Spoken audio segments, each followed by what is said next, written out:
Welcome to this week's episode of the Jewish Diaspora Report. On this week's episode, we talk about the Palestinian Genocide Delusion. Let's get started.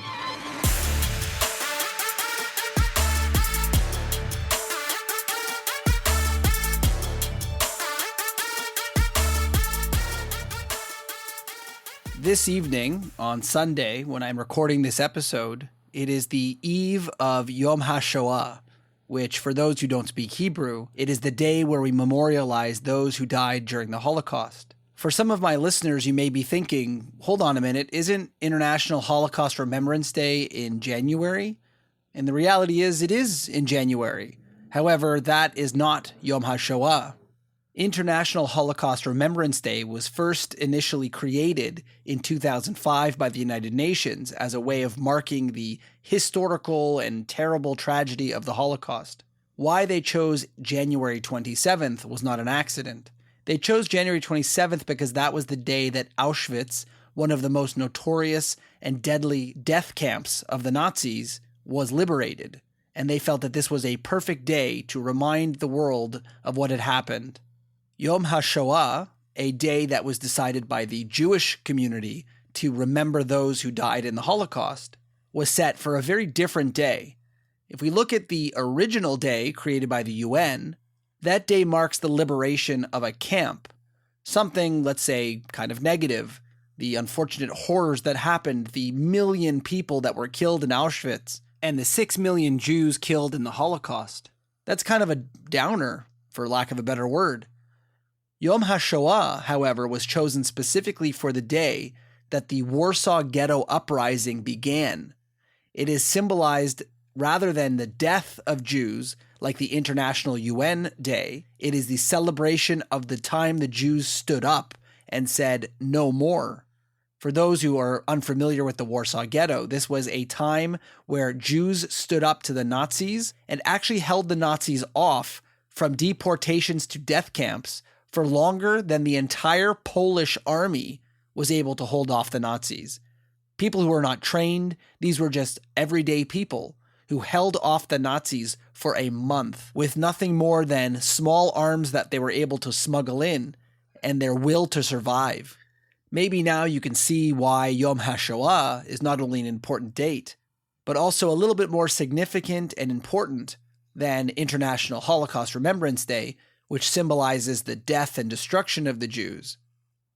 With all of this talk about the Holocaust and genocide and terrible things that are happening in the world, I can't think of a better time than right now, Yom HaShoah, to talk about the issue of genocide, especially how we're seeing it thrown up on internet chat boards and in encampments by privileged people on American campuses.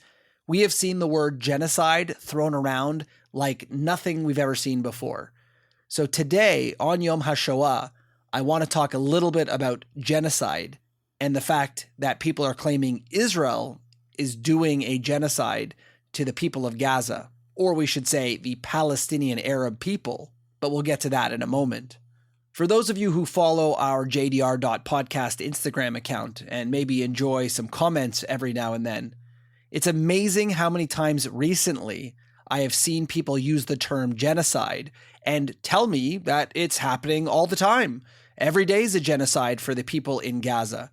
And to that, I'm finding it actually pretty shocking, considering the fact that these people were so excited not that long ago. If you look back at our podcasts, I had a few podcast episodes about the International Court of Justice deciding on whether or not there was a genocide, and there wasn't.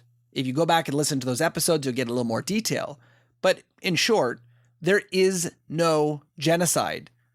This is very clear by the International Court of Justice, who saw the facts, who decided that Israel did not have to stop their war against terror because it was justified and what Israel is doing is legal under international law. They did, and many people will remind you of this, say that Israel should try very hard to make sure they don't start committing a genocide. All of these pro-Palestinian, anti-Israel activists were so excited to hear that the international world was going to take on this South African genocide claim. and they were so sure that Israel would finally get what's coming to them. The international world is definitely going to rule that they're committing a genocide because all of these people knew in their hearts that a genocide was happening. And they were so disappointed when it didn't actually happen. And for the record, I've never said the international court is valid in most, if not all cases. But nonetheless, they themselves, who may or may not be very corrupt, still couldn't make a point to suggest that Israel is committing a genocide. However, these people online either didn't get the message, unlikely, or are actively ignoring the fact that the court that they said was going to claim there's a genocide didn't say there's a genocide. Now, maybe we could put it up to the fact that these people have been hearing spin from the pro-Palestinian side or the anti-Israel side, and many of them have completely warped rationale that the International Court of Justice came out with, saying that Israel has a right to continue their war.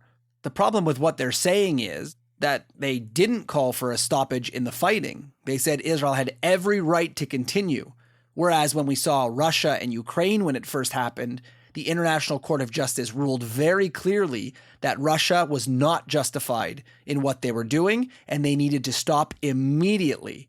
However, these anti-Israel activists ignore that entire part and say, well, no, they did say that Israel was committing a genocide, but also, continue fighting? It makes no sense, although we don't really expect much logic from these people. These people honestly don't really care about much in facts. They care about, apparently, how it feels. And one commenter on some of our posts recently actually said, well, I feel it's a genocide, so therefore it's a genocide. And I'm not making that up. This was a grown woman, by the way. So their own court ruled that a genocide is not currently happening, and Israel should be careful to make sure it doesn't start happening. They still go online and in encampments and claim a genocide is happening. I guess facts and reality don't mean anything, which is not a surprise. In a recent post that I made online, I made a very clear point here. If we take Hamas's numbers, which we've talked about endlessly on this podcast, these numbers are completely inaccurate. Hamas themselves don't even go by these numbers anymore. They've said they're missing a whole bunch of people from these numbers. Either way, let's take them at face value, and let's say that 30,000 innocent people were killed in this conflict so far by the supposed carpet bombing and the genocide and all the stuff they claim. A real genocide, one that happened in the Holocaust. In comparison, 30,000 they claim died in 6 months. In Auschwitz alone, the Nazis murdered in gas chambers 15,000 people per day when it was at its height. So we have 15,000 per day versus, made up, 30,000 in 6 months. That is nowhere near a genocide. And that's assuming all of the facts of intentional killing and that all those people were not Hamas terrorists and so on and so on. You could see what a genocide looks like versus what this fake idea of a genocide is. And here's another thought for those people who love to claim a genocide is happening. Let's just say that's true. Let's just say that Israel is purposefully targeting Palestinian Arabs for death and ethnic cleansing, as they call it.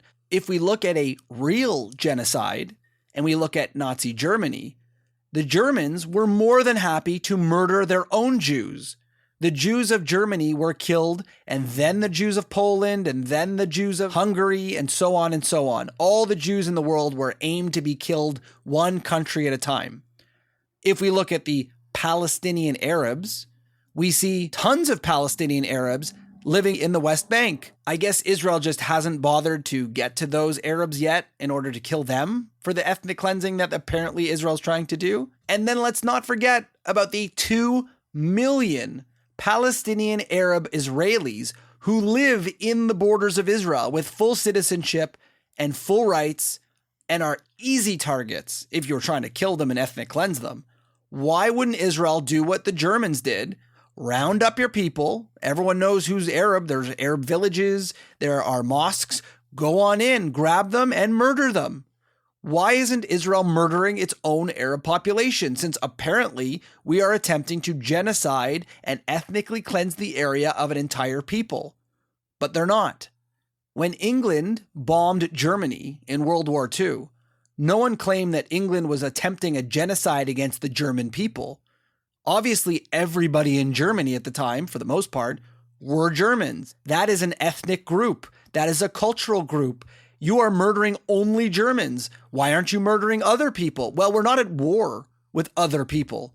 Obviously, whenever a war happens between two countries, two peoples, two areas, two regions, the one people are going to be bombing the other people, and there will be a somewhat homogenous group.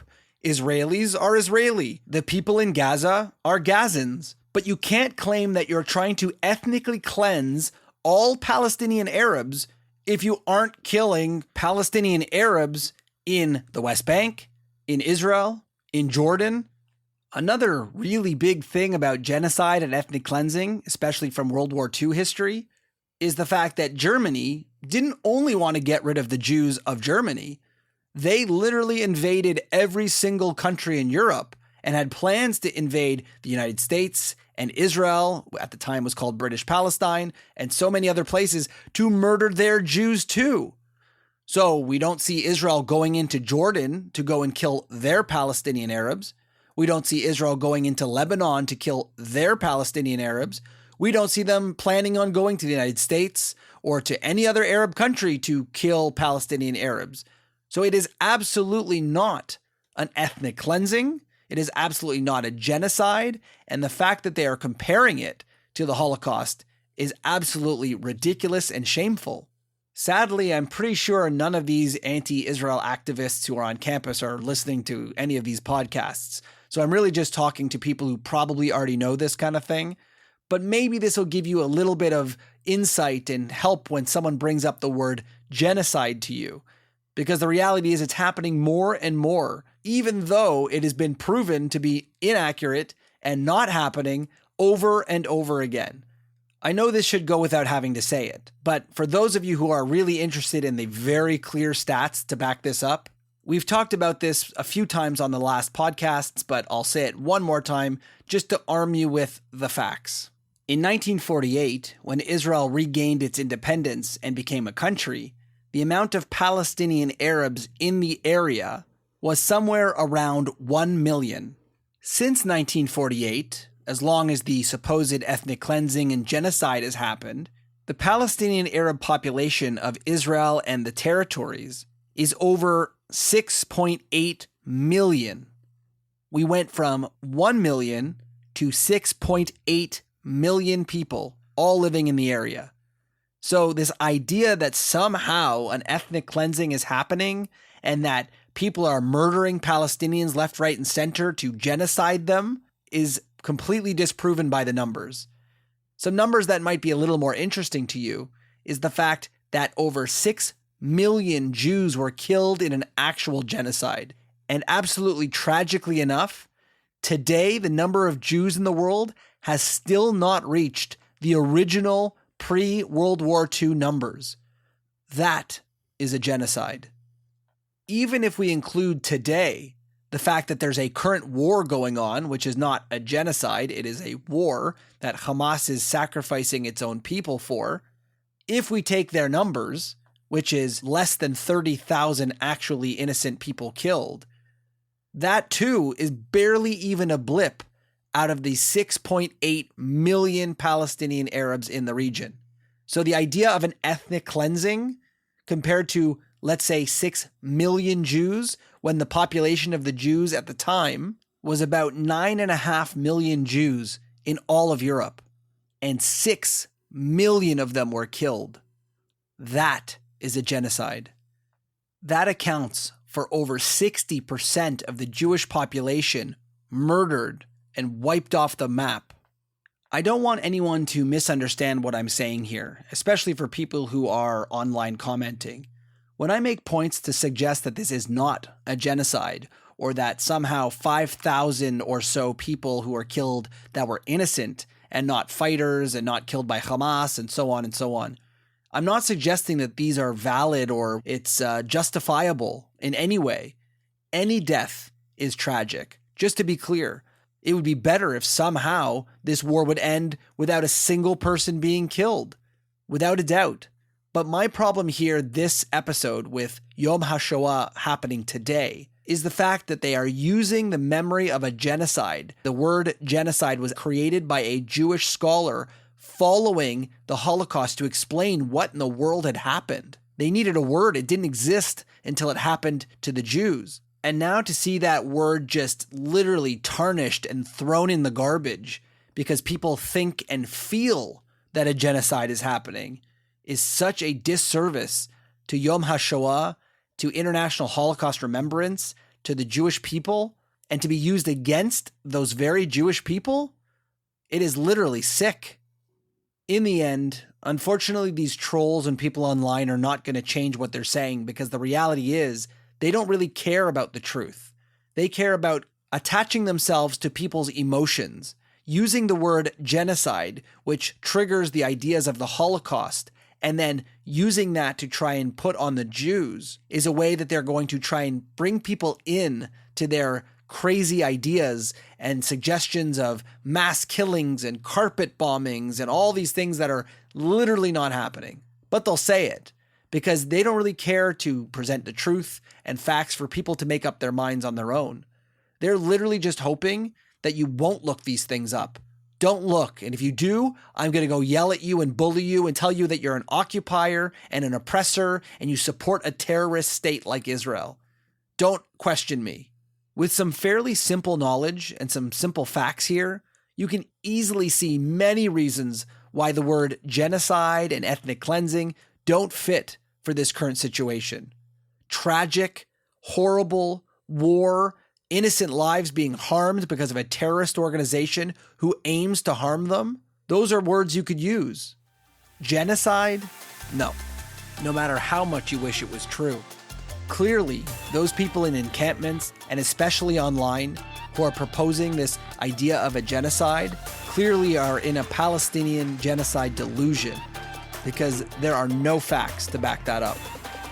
This has been another episode of the Jewish Diaspora Report.